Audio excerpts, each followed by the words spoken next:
바람도 한 번 핀 사람은 없다 이런 말도 사실 같은 맥락이거든요. 사람이 그러니까 하지 말아야 될 걸 할 때가 그 쾌감이 엄청나잖아요.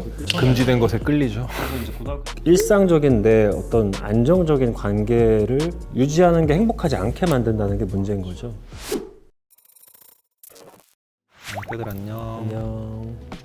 오늘은 전지적 의사 시점. 오늘 다룰 주제는 전 세계적으로 유행처럼 여겨지고 있는 도파민 중독 다뤄보려고 합니다. 그러니까 사실 옛날에는 뭐 정신과 의사들이 많이 썼던 것 같은데 어느 순간부터 SNS에서 빠질 수 없는 말이 됐다고 해요. 제가 하트 시그널을 할 때 17년도 막 18년 요때 도파민 얘기를 하고 욕을 많이 먹었어요 그때. 이 끌림은 도파민이다 뭐 이런 얘기를 많이 했는데 도파민 무쇠라고 저한테 막 그때 그랬는 때가 있었는데 벌써 시간이 많이 흘러서 많은 분들이 와닿는 것 같아요 도파민이라는 거에 대해서. 지금 이 영상 보면서도 이거 지금 엠배송 누르거나 빨리 넘기려는 분들 계실 텐데 맞는 말인지 어떤 걸 얘기를 하는지 요거는 스킵하지 말고 한번 들어보시면 좋을 것 같습니다. 전에 이제 저희 그 내과 선생님 모시고 했을 때도 한번 다뤘던 얘기. 마약 중독에서. 예. 일단 도파민이라는 거는 기본적으로 이제 쾌락과 기쁨을 느끼게 해주는 신경 전달 물질인데 정신과에서 이 도파민이 되게 많아서 문제가 생기는 게 조현병이고 도파민이 너무 없어서 문제가 생기는 게 이제 파킨슨병이거든요. 도파민이라는 거는 적정한 수준에서 유지가 잘 되고 있고 항상 일정한 수준으로 그게 분비가 되고 있으면 사실 굉장히 뇌에서 좋은 필수 불가결한 신경 전달 물질인데 도파민이라는 애 자체가 내성이 있다 보니까 어느 순간 평소에 자극을 너무 많이 쫓고 그로 인한 도파민이 자주 분비가 되다 보면 일상의 자극에선 도파민이 또 안 나오는 문제가 생기고 그러니까 그게 사실 제일 큰 문제인 거죠. 우리가 소소한 행복을 느끼기가 점점 어려워지는 게 이 도파민 중독의 핵심이다라고 생각하시면 될 것 같습니다. 신경 전달 물질이라는 거는 일종의 신경 호르몬이라고 생각하시면 될 것 같고요. 뭐 대표적인 게 오늘 다룰 도파민, 그다음에 세로토닌, 에피네프린, 노르에피네프린, 글루타메이트, 가바, NMDA 등등등에서 한 40개 정도가 돼요. 이 40개 정도 되는 신경 전달 물질이 결국 우리의 모든 감정, 생각을 다 조절해 준다라고 생각하시면 될 것 같은데 그 중에서도 특히 쾌락 혹은 기쁨 가장 관련이 큰 게 바로 이 도파민이라는 거죠. 요즘 이제 제일 큰 문제가 옛날에 2시간짜리 영화를 그래도 잘 봤는데 그것도 짧게 느껴지고 아쉽게 느껴지던 때가 있었거든요. 그런데 어느 순간 그 영화를 오롯이 못 보고 요약본을 보다가 어느 순간에 이제 그것도 기니까. 길어서 2배속, 예. 1.5배속 이런 게 있잖아요. 또 너튜브에는 이제 너무 기니까 숏폼으로만 이제 소비를 하려게 되고 그러다 보니까 숏폼 컨텐츠가 더 많아지고 그런데 미친 듯한 또 알고리즘이 달라붙어서 나는 숏폼을 하나 들어갔는데 다른 비슷한 숏폼이 또 올라오고 그 숏폼을 계속 소비하다 보면 몇 시간이 그냥 훅 지나가 있는. 지금 요즘에 벌어지는 일들은 우리가 예전에도 여러 번 얘기했던 지연 만족과 정반대로 가고 있는 거죠. 즉각 만족만을 끊임없이 요구하는 형태로 가는 것 같아요. 뭐 대표적인 중독을 잠깐 얘기를 해보자면 알코올 중독이 되게 많고 그 다음에 쇼핑 중독이 또 되게 많고 그리고 뭐 흔하디 흔한 건 카페인하고 니코틴 중독 그 다음에 좀 심각한 게 도박과 마약 중독 그리고 요즘에 이제 스마트폰 중독까지 일상생활에 되게 많이 깊게 많이 퍼져 있는 중독의 시대라고 해도 과언이 아닐 정도로 그런 시대를 살아가고 있는데 쇼핑 중독 같은 경우도 비슷해요. 그러니까 그 중독자분들은 물건을 사서 쓰는 건 별 관심이 없어요. 특히 요즘에 또 워낙에 집 앞까지 또 새벽에 배송이 되다 보니까 자기 전에 또 그렇게 쇼핑을 하시는 분들이 그렇게 많다고 합니다.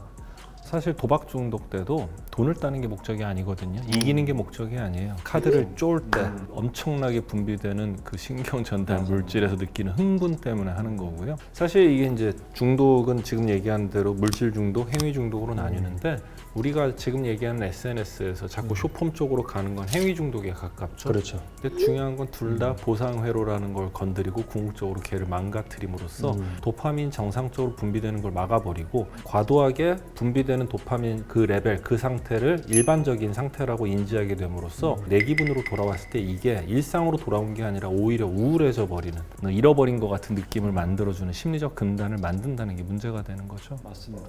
소소하게 일상을 살아가면서 우리가 기쁨을 느끼는 게 되게 중요하다. 그런 것들이 쌓이고 쌓여서 결국 행복하고 연결이 된다라고 봤을 때는 이 자극적인 컨텐츠들이 너무 많아졌고 그거를 자꾸 소비하면서 살아가게 되는 이 어떤 라이프 패턴의 변화가 행복을 못 느끼게 하느냐 이제 이런 의문점을 갖고 계시는 분들 계실 것 같아요. 근데 문제가 거기에 노출이 되고 소비를 하고 이제 계속해서 중독이 될수록 정말로 내가 중요하게 생각하고 내 뭔가 미래를 위해서 뭔가를 준비하는 힘, 그쪽의 도파민 회로 자체가 점점점 퇴화하게 되는 게 제일 큰 문제가 있고요. 또 하나는 사람을 기분 좋게 해주는 거잖아요, 기본적으로.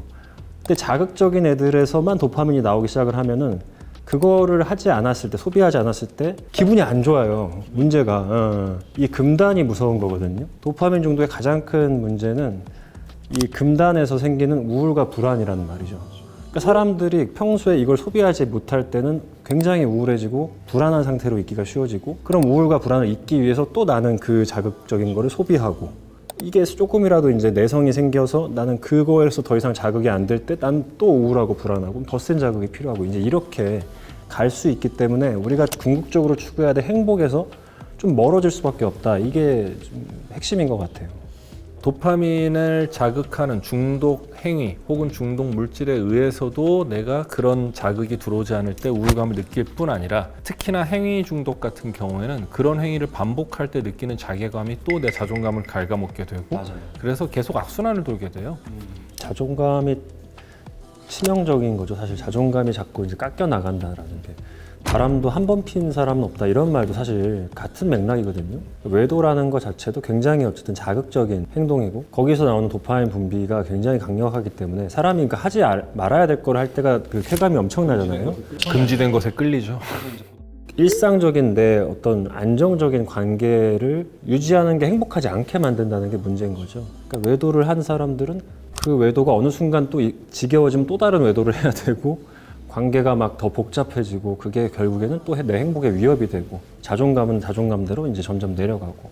외도 상대와 관계가 안정되는 순간 그 외도는 외도가 그 아니게 외도는 되죠. 외도가 아닌 거야. 또 다른 외도 상대를 찾아야 돼. 도파민이 이제 끝난 거야, 거기는. 네. 똑같아요. 지금 우리가 이제 쇼츠, 숏폼 뭐 이런 얘기를 주로 하는데, 그게 처음엔 너무 재밌고 신기한데 그게 어느 순간 익숙해져 버리면 거기선 더 이상 여러분이 원하는 도파민이 나오질 않아요. 그러면 이제 또 다른 자극을 찾아가겠죠. 그리고 내 뇌가 망가지는 거다라고 이해를 하시면 좋을 것 같습니다. 네, 도파민 중독 테스트라는 게 있는데 6개 이상이 해당이 되면은 중독을 좀 의심해 봐야 된다라고 얘기를 합니다. 일단은 술, 담배, 게임, SNS 중에 한 가지 이상이 습관이다. 2번, 나도 혹시 성인 ADHD가 아닐까 의심해 본 적이 있다. 요즘에 이런 분들 많이 와요. 굉장히 많이 오더라고요. 외래 진짜 많이 와요. 맞아요. 3번, 우울하거나 스트레스 받을 때 하루 종일 유튜브나 TV를 본다.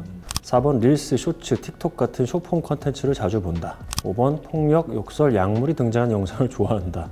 6번, 답답해서 영상을 엠베속으로 틀어놓고 빠르게 본다. 11번, 스마트폰을 사용하는 것에 대한 죄책감, 불안을 느낀 적이 있다. 좀 시중에 돌아다니고 있는 많은 분들이 검사를 하고 있는 스케일이라고 하고요. 의학적으로 이게 증명이 됐다 안 됐다라기보다는 여기에 내가 해당되는 것들이 좀 많다 싶으면은 중독에 대해서 한 번쯤 생각해보는 그런 도구로 삼으시면 될 것 같습니다. 기본적으로 원래 중독을 얘기할 때 제일 중요하게 생각하는 거는 금단 증상이 생겼냐. 그러니까 내 평소에 그 어떤 자극적인 거를 하지 않았을 때의 정서 상태가 어떤지가 중요하고요. 두 번째는 이제 내성이 생겼냐. 똑같은 횟수로 똑같은 정도의 자극에 노출이 될 때 그게 더 이상 나한테 자극이 안 되면 그 내성이 생겼다라고 하거든요. 무엇보다 중요한 건 내 일상생활, 내 일이나 혹은 내 관계에서 장애가 되고 있다면 여러분이 지금 중독으로 가고 있을 수 있다. 이렇게 생각을 하시면 그게 가장 의학적인 판단인 것 같아요. 우리가 자주 얘기하는데 뇌는 쓰는 쪽으로 발달하게 됩니다. 나 이거 너무 여기 숏폼에 빠져 있는 거 아니야? 그러면 일단 15분짜리로 한번 돌아가 보시고 15분짜리 지긋하게 보시면서 그게 습관화되면 그 다음에 다시 2시간짜리 영화로 돌아가 보시는 것도 좋을 것 같고요. 그 성인 ADHD 아니야? 이렇게 생각하시는 분들 아까 많다고 얘기를 했는데 이게 사실은 그 내성이 생겼다라는 얘기거든요. 좀 잔잔한 자극에 오랫동안 노출되어 있는 것 자체가 견디기 어려워졌다. 그러다 보니까 뭔가 집중력 자체가 좀 줄어들었다라고 이제 생각을 하게 되는 부분이다 보니까 진짜로 ADHD는 성인에 대해서 갑자기 생기는 경우는 없어요. 어렸을 때 ADHD 중에서 이제 충동적인 행동 자체가 좀 줄어들고 집중력이 산만했던 것이 조금 남아있지만 그래도 어느 정도 좀 좋아지는 쪽으로 이제 ADHD는 흘러가거든요. 근데 성인이 돼서 갑자기 뭔가 그렇다. 그것 또한 내성이 생겼다. 그렇게 생각을 하시고 중독을 내가 지금 경계해야 되겠다라고 결론을 내리시고 행동하시면 될 것 같습니다. 그래서 요즘에 자기 개발의 새로운 트렌드로 도파민 디톡스라는 말을 많이 한다고 해요. 중독적인 행동들을 일정 기간 차단하고 도파민에 대한 의존성을 좀 줄여보려는 노력, 이 정도로 생각을 하면 될 것 같은데요. 난 이거 참 보면서 도파민 참 억울하겠다. 얘는 아무 죄가 없는데 얘는 정말 인간이 살아가는데 정말 필요한 아이고 인간을 살려주는 아이인데 쉽게 말하면 죽을 것 같이 힘들 때 얘 덕분에 살 수 있는 건데 자꾸 얘가 나쁜 놈처럼 몰아가는 지금 현상을 보면 도파민 참 억울하겠다는 생각이 들어요. 네. 정말 중요한 게 성취를 할 수 있게 해주고 내가 뭔가 견디게 해주고 궁극적으로 성공을 할 수 있게 해준다라는 것도 사실 도파민의 힘이란 말이에요. 도파민을 우리가 어떻게 쓰고 있냐가 중요한 거라서 도파민을 내가 그냥 일시적인 즉각적인 쾌락을 쫓는 쪽으로만 쓰고 있다면 정말로 내가 힘있게 써야 될 도파민을 못 쓰게 된다는 거를 명심을 하시는 게 중요한 것 같아요. 여러분이 뭔가를 이루게 해주는 것도 사실은 도파민이거든요. 이렇게 도파민 디톡스라고 생각하실 때는 도파민 자체가 부정적인 느낌이 들지만 도파민을 어느 쪽으로 쓰고 있냐가 결국은 중요하다. 그래서 내가 지연 만족, 그러니까 만족을 최대한 밀어놓고 그거를 위해서 무언가를 열심히 하게끔 하는 것도 도파민인데 그쪽을 내가 개발해야 된다. 이렇게 정리하시면 좋을 것 같습니다. 간단합니다. 뭔가 잘못됐다 생각하면 그거 안 하면 돼요. 그걸 피하고 반대 방향으로 가시면 되거든요. 근데 나 이거 이상해라고 하면서 거기에 빠져 있는 한 어떠한 변화도 가져올 수 없다라는 거. 그 도파민을 자극적으로만 자꾸 활용하다 보면 결국에는 그걸 하지 않았을 때 불안해지게 되는데 이 불안해지게 되면서 동시에 또 우울해지게 되고 이런 것들이 이제 금단 증상이거든요. 이 불안과 우울에서부터 벗어나려면은 운동하고 명상하고 감정일기 쓰고 이런 걸 되게 잘 하셔야 돼요, 사실. 얘네들을 써줘야 전두엽, 전전두엽이 되게 튼튼해지고 걔네가 일을 되게 많이 하는데 얘네를 잘 안 쓰게 되면은 그냥 불안과 우울을 잘 느끼는 뇌 애들만 열심히 일을 하고 불안과 우울을 덮어 씌우는데 또 도파민을 즉각적인 자극제로만 활용을 하게 되는 뇌를 또 쓰거든요. 카드 돌려막기 같은 거예요. 똑같아요. 궁극적으로는 여러분들이 사실은 전두엽과 전전두엽을 잘 써야 된다. 정리하고 가시면 좋을 것 같고 이 영상을 보고 계신 양떼분들 도파민의 어떤 중독에 대해서 공감하시는 분들이 계시다면 이 테스트 결과와 본인의 어떤 생각을 댓글로 남겨주시면 저희가 꼼꼼히 보도록 하겠습니다. 구독, 좋아요. 알림 설정 꾹.